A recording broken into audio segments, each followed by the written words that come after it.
Kwa ihinda iraya gicigo kia mbere ya muhuro thiini wa kaunti ya Embu gikoretwo ikiheanwo ta muhiano muru riria riothe icigo iria itigitwo na thutha kimathomo ciagwetwo. No riu ngumu ino njuru yahota gucenjia thutha wa atongoria gicigo giki kwambiriria mubango wa gwaka mathukuru undu umwe na kwarira mitaratara ya bata gwoka ni kugacirithia miturire ya arutwo gicigo-ini giki. We have to find a way to think our way through this problem. We have to start at something, and that is why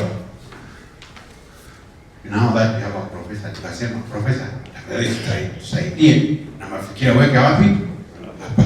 Arutwo aingĩ thĩinĩ wa gĩcigo gĩkĩ makoretwo magĩtiga thukuru na kwĩingĩrania na thogora ya wendia wa mĩra ũndũ ũrĩa ũkoretwo ũkĩmahotomeria mũtũrĩre na njĩra nene. You fail to plan, you plan to fail.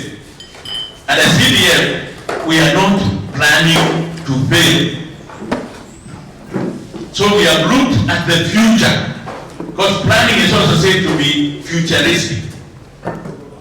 We are looking at the next 5 years and saying, what are we going to do in this constituency?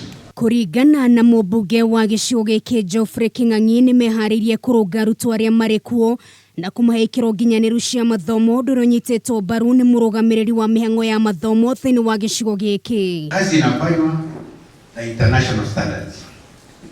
So hii village standards ama sub-county standards. Hii ni international standards. For a long time, Bere South was not performing well, especially in our case.